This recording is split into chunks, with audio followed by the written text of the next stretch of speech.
this morning. It's relaxed attention, kind of resting in yourself,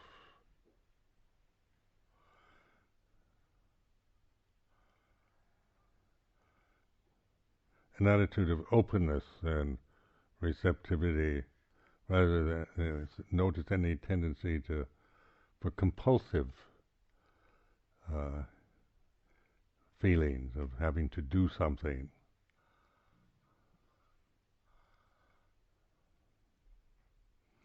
So even we can make this in relaxed attention into some compulsive, another thing we've got to learn to do. That's not what I'm encouraging, is grasping the idea, but you know, using the present moment just to feel a sense of well-being, trusting, openness, listening, not trying to listen to anything in particular, but just like the sense of listening is open to everything, whatever sound or vibration, you're allowing yourself to be a receptor.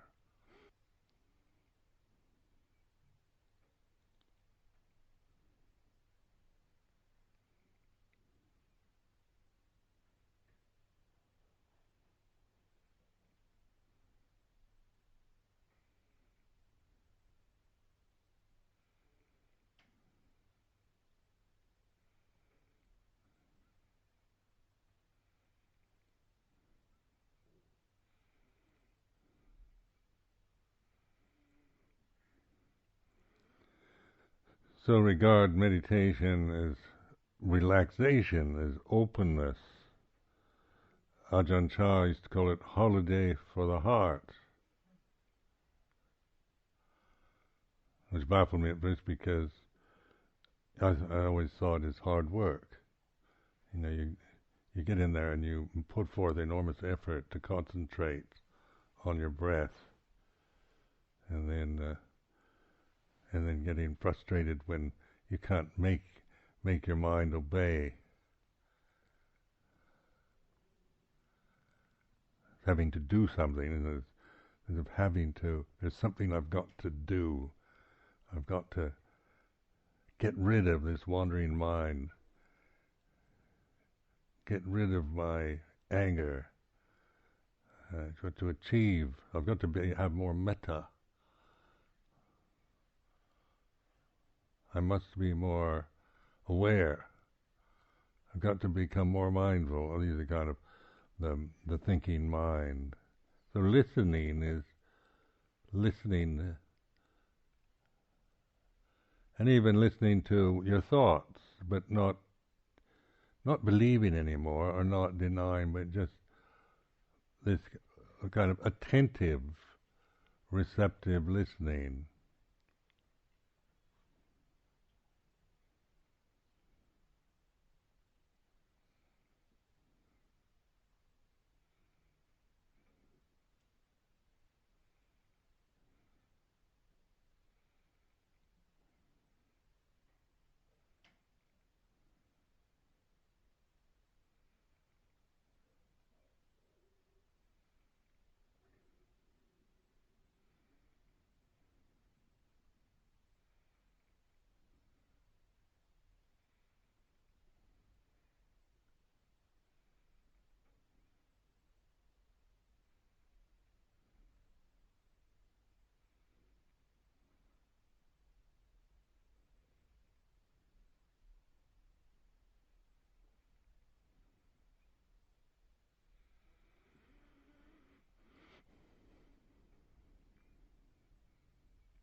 Now this awareness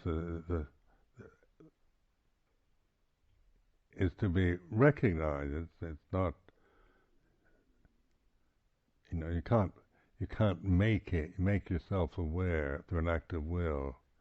So that's why it's much more this witnessing, observing, and noticing, trying to be mindful is like this. And I've got this notion that I should be more mindful and develop mindfulness. This very thought and suggestion it puts me into this, I've got to do something to get something.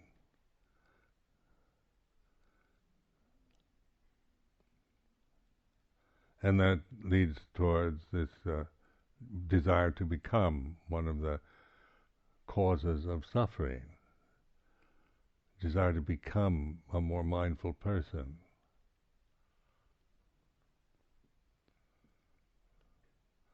That's why it's more like feeling, just learning to feel yourself and observe,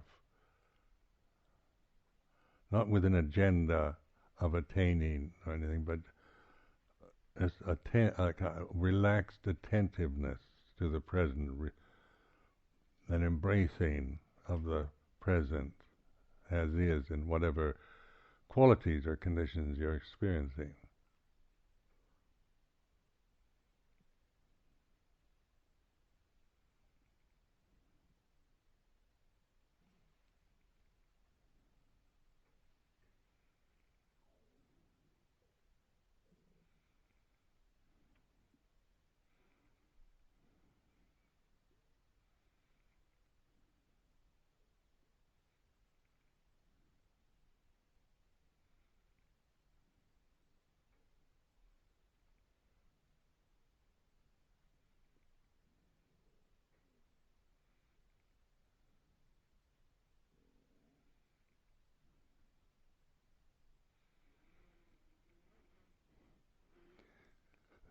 Then this phrase, the way it is,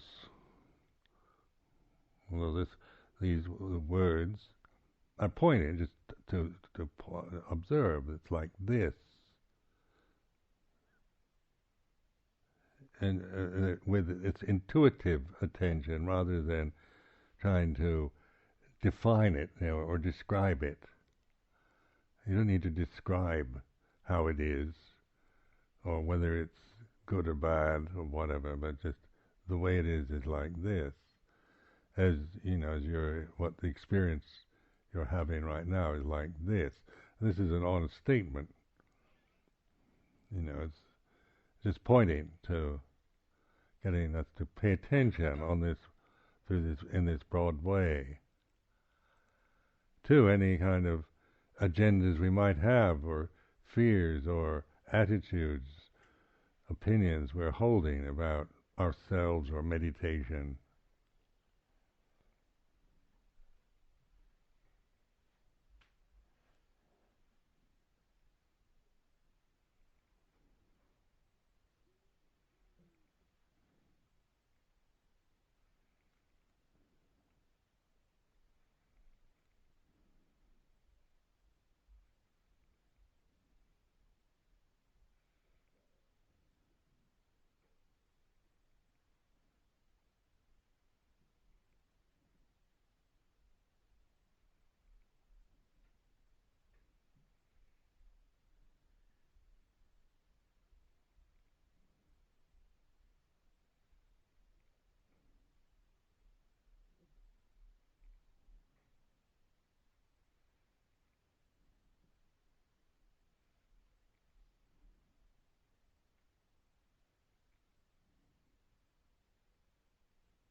Now, the way it is in terms of being the witness to Dhamma, Buddha knowing the Dhamma, this is the paradigm in that this attentiveness, Buddha knowing the way it is. It's not me and how I think it is or how I think it should be. When it gets into the ego again, then it's I'm putting the ego into the subjective position, and that's conditioned. It's my memories and personality and all that, loves and hates, biases and so forth. So then I get into my critical mind. When I put my personality into the subjective position, operate from the personal, and I like this, and I don't like that, and I approve of this, and I don't approve of that.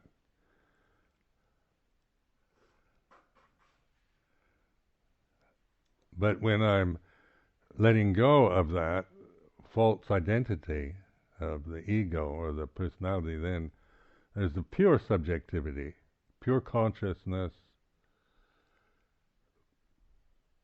which is Buddha, Bhutto, the knowing. This is where wisdom operates from this level of intuitive knowing. It's not consciousness that with conditions that we're attaching to the conditions that we put into consciousness. So like mindfulness allows us to realize pure consciousness before we create ourselves into it.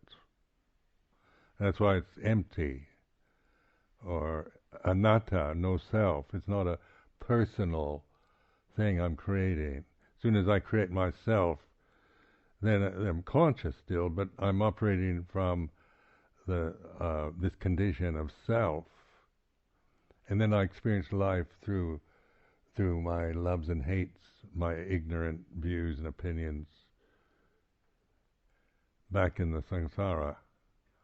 Because the self is a condition. You acquire it. You're not born with a self, but you're born with consciousness. When your baby is born, it doesn't have a name, or it doesn't think of itself, doesn't have memory of being anybody, has no biases, doesn't see itself as when you're first born, it doesn't say, "I'm a little boy, mommy." We think, "Oh, we've got a boy." We say, "You're a boy. You're a girl." So getting to pure consciousness is what mindfulness is what we call mindfulness, or sati, sampajanya.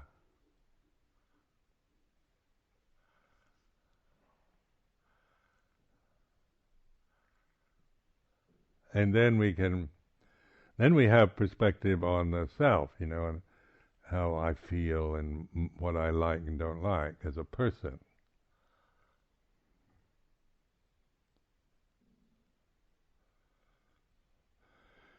So then, in the paradigm of Buddha Dhamma Sangha, then say this is a function of this is a convention too. These are words, but they're tools to remind us. They can be used skillfully. So, say in my own practice, then the word Buddha or Bhutto, when I look at the Buddha image here on the shrine, or any Buddha image anywhere, over the years, so it reminds me. It doesn't make me think of worshipping some kind of abstract idea of Buddha, but it's recognizing. It reminded me to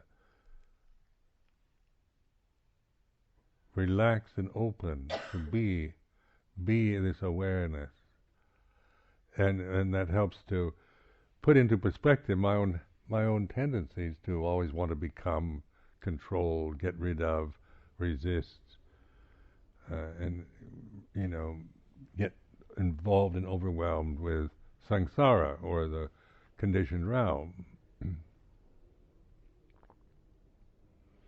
So then what does Buddha know? It's its ability to know. Consciousness is knowing, isn't it? Conscious forms, then we know. There's a knowing here. So this knowing is then aligned with wisdom rather than with conditioning. So our education is about conditioned knowing. You learn about all kinds of things and subjects.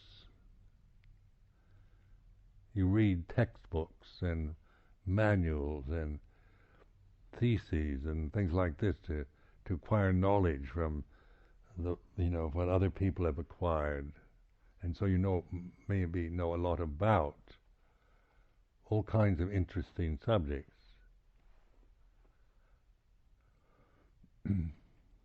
But this isn't knowing about anything, it's just pure knowing, unadulterated knowing. And knowing from this position, this is, the form is here, the physical body sitting on this platform, it's here, knowing the way it is. And then in terms of Dhamma, then we reflect on Sape Sankhara Anicca, all conditions are impermanent. Now we're not grasping this as an idea, that we believe that everything is impermanent, because that's not. It's just grasping somebody else's idea. But it's a reminder to investigate. So when we chant Sape Sankhara Anicca, it isn't a belief that we have to believe in, but it's a reminder to observe just the way it is in terms of experience now.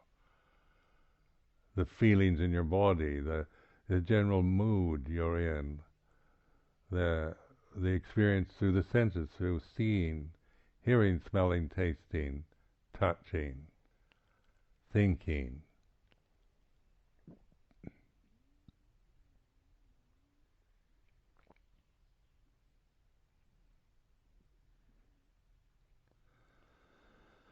So Buddha knowing Dhamma, then it's knowing impermanence, is like this.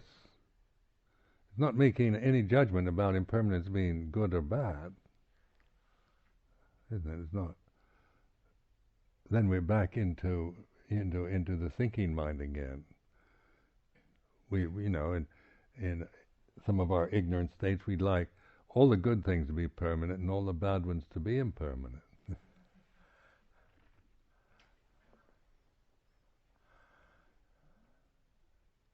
But that's not the way it is. That's not how that's not our experience, and we'll never be able to. We're setting ourselves up for perpetual disappointment if we don't see what we're doing. So this is a way of observing change, anicca.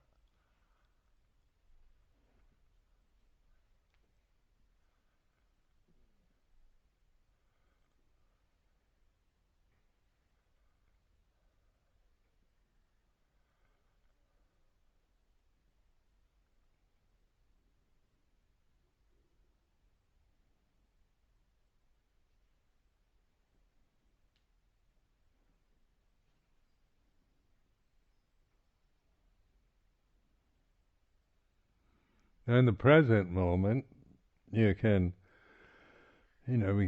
know the body is impermanent, but at this point, I'm not particularly aware of it doing something called aging at this very moment, even though it probably is. I don't feel any older than I did when I came in the room through the body. But so we, instead of looking on the coarser level, like Rock of Gibraltar is impermanent, but for most of us, the realities of our life, it's pretty permanent rock. For all practical purposes in our lives, we don't have to see it as impermanent. Uh, but it is, But it's not. But what we can see at this moment, noticing impermanence in a direct way, is your own feeling and your thinking and sensation, because they're rising and ceasing.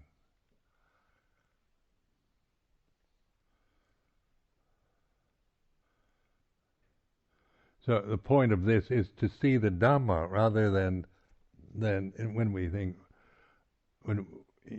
see all conditions are impermanent. Then once we really have this insight, know this on a deeper level than just grasping the ideas of impermanence, then of course it's obvious the Rock of Gibraltar is impermanent. We can extrapolate. We don't need to stand from the macrocosmic position of God, and knowing everything about everything from that high point. And we're humble creatures. We learn from little things, not grand, magnificent visions and universal systems, but from the way it is right now, the body, the way what you're feeling, your thinking, your emotional experience, heat and cold of the body, pleasure and pain, breathing.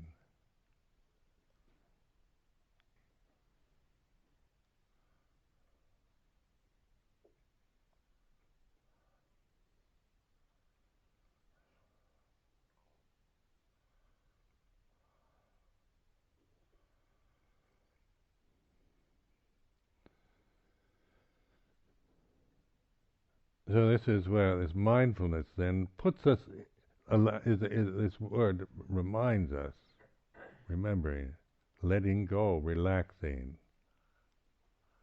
Not to say, I should be more mindful, but to, as soon as we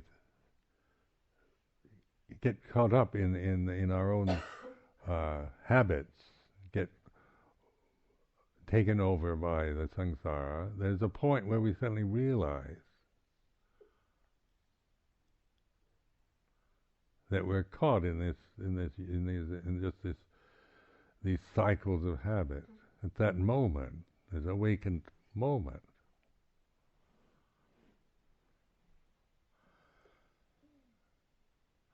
So, in recognizing mindfulness, it's just this, in my own practice, I had to affirm this is it.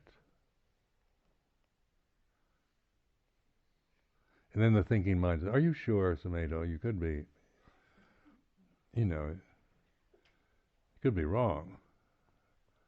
And so the thinking mind will always, that's why you've got to give up believing your thinking mind. It just lies and deceives you all the time anyway. So trust more on the intuitive sense. This can only be it. This is it right now.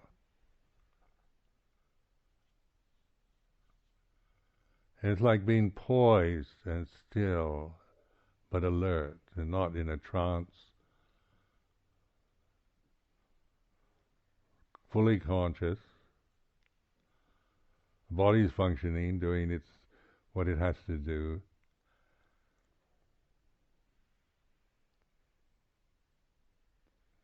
And everything is what it is, the thinking mind or the emotional states I'm experiencing are the way they are. So more and more by noticing, paying attention, realizing, recognizing this natural state. So it's not dependent on anything. This is where meditation retreats like this can be deceptive because we think that we can only be mindful under these kind of conditions. But once you recognize it, then you integrate that, you develop it wherever you are. Because it's not dependent on quiet, still, noble silence, an ideal situation where there's no conflicts, no wars, no quarrels, no challenges. But so, see, this retreat is an opportunity to begin to recognize, realize this, value it. It's Buddha, Dhamma, Sangha. It's something that when we did chanted the morning puja, this is what it's all about.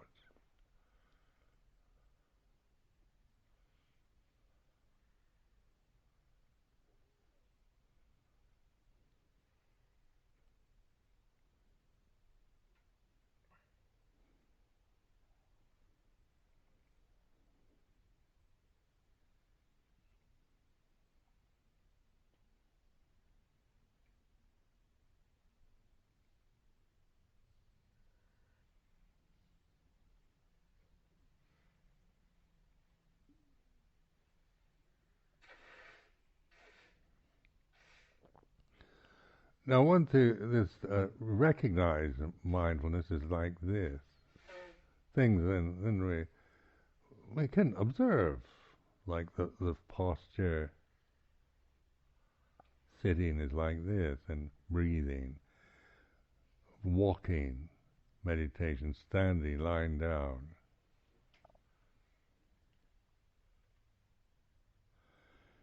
So it's very helpful to concentrate or observe the body, because it's here and now, and it is the way it is at this moment, and it's an obvious kind of coarse condition, not subtle like say mental states and whatnot. So, but it needs to be recognized, to be received and recognized. I'm not trying to get rid of it and bypass it, but put it in the right context.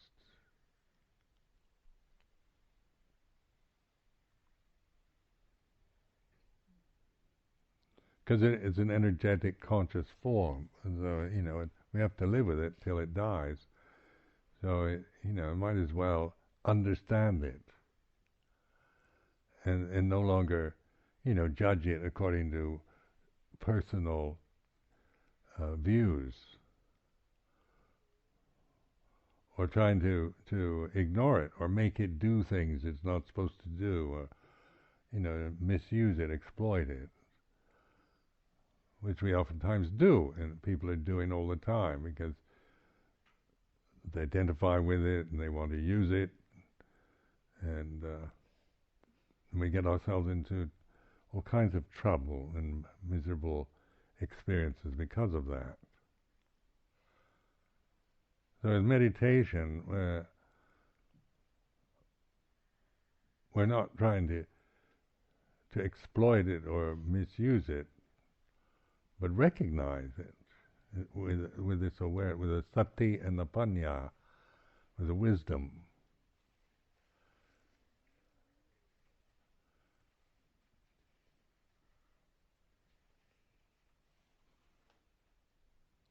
So staying with the body in the present is learning to just rest in it and not try to make it do something or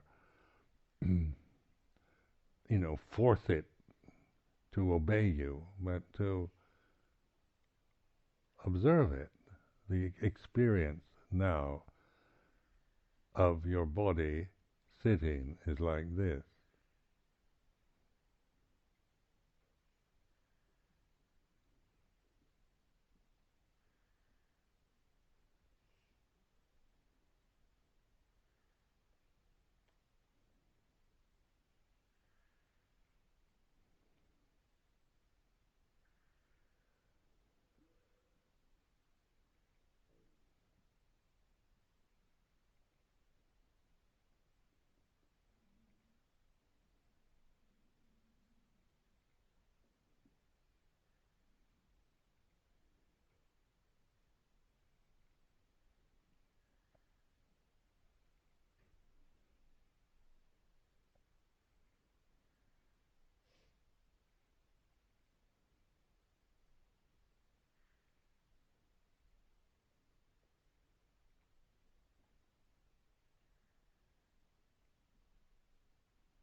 So attitude of receiving, even with if your mind wanders a lot, don't fight it and try to stop it. Just observe it. Be the wandering mind is like this.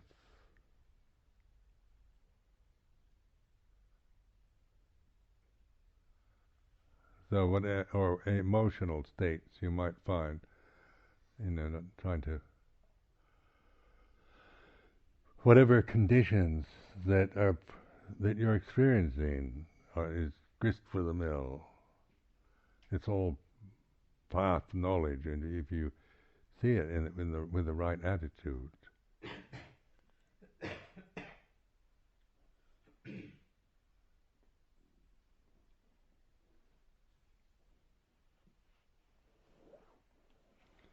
And sometimes, it's want to stop thinking, and then we try to control the mind.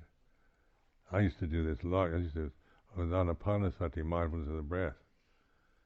It's the way they used to teach it. Concentrate on the inhalation from the beginning to the end, without a thought. So I grasped that idea, and then the mind would wander, and just trying to make myself do this. And then sometimes I could. Sometimes, the conditions weren't allowing, to get tranquil. But I didn't, I wasn't aware of the, how it worked. I just had this idea, grasping the idea of anapanasati, and then trying to make myself operate according to what I'm grasping, without being aware of what I'm actually doing, or the conditions that I'm experiencing.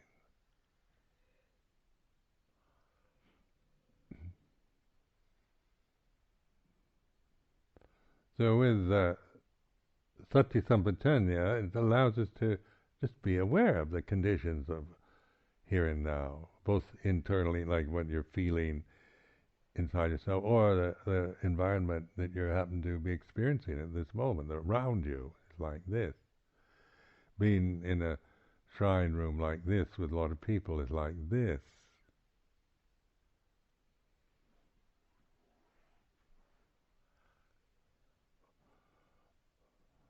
So you're some people have views they can't meditate in groups because they have to meditate when they're alone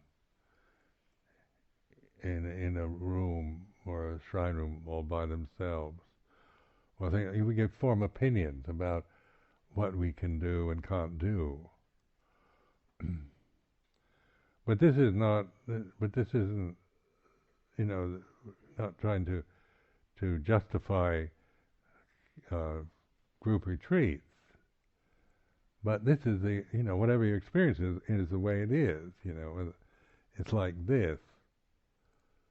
So whether sitting in a group of people makes you feel calm and supported, or makes you feel self-conscious and frustrated, just be the knowing of it rather than being caught up in the feeling that you're experiencing. Learning to rest in this natural state of being aware, where then all our fears and opinions and views we begin to see them. No longer are they the things that delude us, that limit us. Whatever you attach to, it limits you all the time. You're bound to it. Whatever you decide you are, and your self-worth, you're bound to that view. You're limited by what you attach to. So we create all kinds of limitations, self-respect, lack of self-respect, good, bad, right, wrong, can do, can't do, success, failure, male, female, we're bound. We put the boundaries in. We believe in the forms as reality. So now they say that letting go, not getting rid or destroying form, but putting it in its proper place. And its proper place is it arises and ceases in our consciousness, whatever it is, whatever thought, feeling, mood, sensory experience.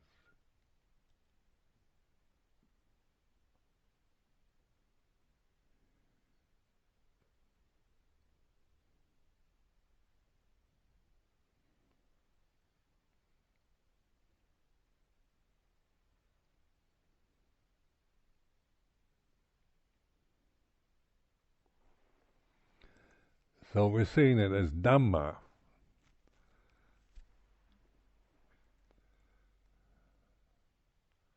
rather than as me and mine.